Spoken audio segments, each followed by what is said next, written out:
जय हिंद दोस्तों, run with time 11 में आप लोगों का बहुत बहुत स्वागत है। तो आज हम लोग मैथ के सेशन में पढ़ने वाले हैं मेंसुरेशन यानी क्षेत्रमिति के कुछ प्रश्न पढ़ने वाले हैं जो बेहद इम्पॉर्टेंट हैं। वो चाहे आपके क्लास लेवल के हो गए या कंपटीशन लेवल के हो गए, हर परीक्षा में ऐसे प्रश्न जरूर पूछे जाते हैं। तो चलिए बिना देर करते हुए हम अपना क्वेश्चन देखते हैं। 2 क्वेश्चन है लेकिन ये बेहद इम्पॉर्टेंट है, बिना स्किप किए हुए वीडियो आप लोग पूरा देखिएगा।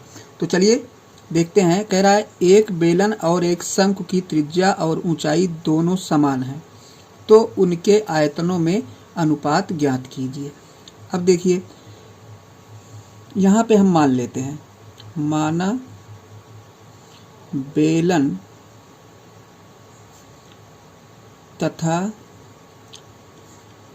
तथा शंकु की ऊंचाई, दोनों की ऊंचाई हम कितना मान लेते हैं, h मीटर मान लेते हैं। और दोनों की जो त्रिज्या है वो भी हम क्या मान लेते हैं, r मीटर। कितना, r मीटर।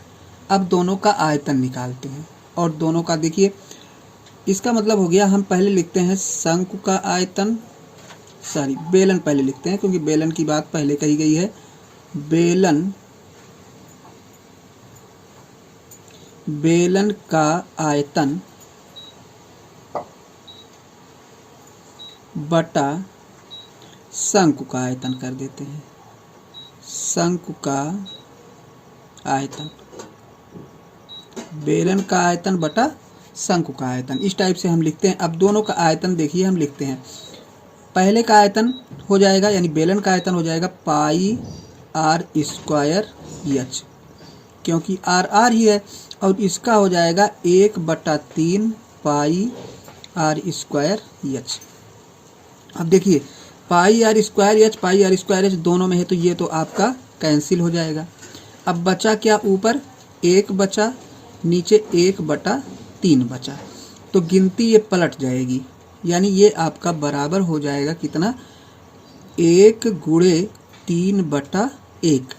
तो ये फिर बराबर होगा 3 एकन्नम 3/1, या हम लिख सकते हैं बेलन अनुपाते, यानी बेलन का आयतन लिख दें, बेलन आयतन यानी बेलन का आयतन अनुपाते शंकु का आयतन, बेलन का आयतन अनुपाते शंकु का आयतन, यहाँ पे का लगा देते हैं, बेलन का आयतन अनुपाते शंकु का आयतन। तो देखिए कितना आया है, ये आपका आ गया है कितना, 3:1।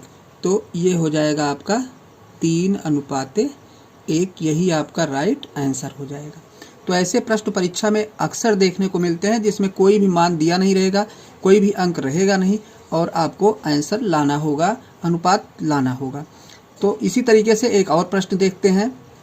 अगला देखिए, कह रहा है एक बेलन और एक गोला, उसमें क्या था, बेलन और शंकु था, इसमें एक बेलन और गोला है। ये वाला प्रश्न कुछ ज़्यादा ही जटिल है। पहला तो आसान था, केवल हमको फार्मूला रखना था, फार्मूला रख के हमने काट दिया। लेकिन ये वाला प्रश्न कुछ समझने की बात है, इसमें ध्यान से देखिएगा। कह रहा है एक बेलन और एक गोले की त्रिज्या और ऊंचाई दोनों समान है, तो उनके आयतनों में अनुपात ज्ञात कीजिए। यहाँ तो हम मान लेते हैं, माना बेलन और गोले की त्रिज्या, दोनों की त्रिज्या समान है तो दोनों की आर मान लेते हैं। अब यहाँ एक मैटर ये फंसता है कि गोले की ऊंचाई और बेलन की ऊंचाई भी क्या है, समान है। तो यहाँ देखिए, गोले का व्यास, गोले का क्या हो जाएगा, व्यास बराबर बेलन की ऊंचाई होगी। यानी गोले का जो व्यास होगा, यहाँ आप फिगर में देखिए, ये गोले का क्या है, देखिए यही तो है किसकी, ये है गोले की त्रिज्या, और डबल इसका हो जाता है तो क्या बन जाता है, ये गोले का व्यास बन जाता है। यानी त्रिज्या का डबल कर दिए, यहाँ तक त्रिज्या थी, इधर ले आए तो क्या हो गया, अब ये व्यास बन गया गोले का। जब ये गोले का व्यास बन गया तो इतने ऊंचाई, जितनी ऊंचाई ये है उतने ऊंचाई क्या है, ये गोले की ऊंचाई है। यही तो जो व्यास है वही गोले की क्या है, ऊंचाई है। और इसके ऊंचाई के बराबर क्या है, बेलन की ऊंचाई है। तो बेलन की ऊंचाई कितनी हो जाएगी, पहले तो हम गोले का व्यास देख लें। तो गोले की त्रिज्या कितनी है, आर है, और ये भी आर रहेगा, दोनों त्रिज्या ही है, यानी त्रिज्या का डबल होता है व्यास। तो गोले का व्यास कितना हो जाएगा, गोले का व्यास 2 आर, और बेलन की ऊंचाई बराबर 2 आर। उम्मीद करते हैं यहाँ तक आपको समझ में आया होगा। यहीं पे समझना है थोड़ा सा, क्योंकि इसकी ऊंचाई, गोले की ऊंचाई जो है वो बेलन की ऊंचाई के बराबर है। तो बेलन की ऊंचाई कितनी हो जाएगी, इसके व्यास के बराबर, क्योंकि इसकी ऊंचाई जो होती, गोले की ऊंचाई जो होती है वो गोले का व्यास होता है। तो दोनों की ऊंचाई क्या हो गई, 2r 2r। अब देखिए यहाँ पे हम लिखते हैं बेलन का आयतन बटा गोले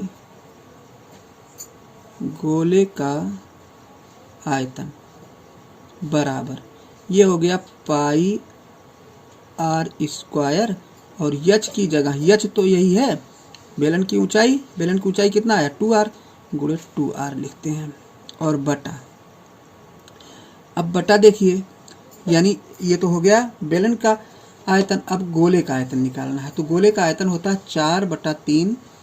4/3 पाई आर क्यूब का, क्या होता है 4/3 पाई आर क्यूब।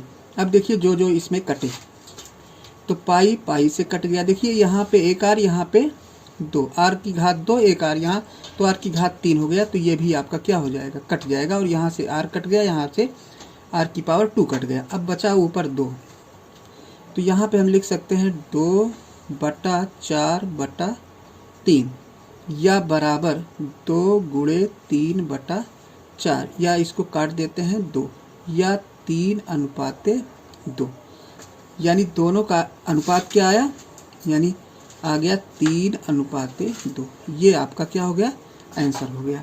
तो ऐसे प्रश्न परीक्षा में अक्सर आते हैं, और हाई स्कूल के लिए परीक्षा में बहुत इंपॉर्टेंट है ये क्वेश्चन। तो हमने इसी दृष्टि से बनाया है। कंपटीशन में ऐसे प्रश्न बहुत आते हैं। ये तो हमको इतनी प्रक्रिया हमने बेस के आधार पर आप लोगों को समझाया। अगर ये आता रहेगा तो आपको कुछ नहीं करना है, बस इतना रख करके तुरंत काटेंगे, 1 भी मिनट नहीं लगेगा, ज़्यादा से ज़्यादा 30 सेकंड में आपका काम हो जाएगा कंपटीशन में, क्योंकि वहाँ पे उत्तर केवल फाइंड करना होता है। तो चलिए ऐसे ही और अच्छे प्रश्न लेकर के हम आप लोगों को नेक्स्ट वीडियो में फिर आते हैं। तब तक के लिए धन्यवाद।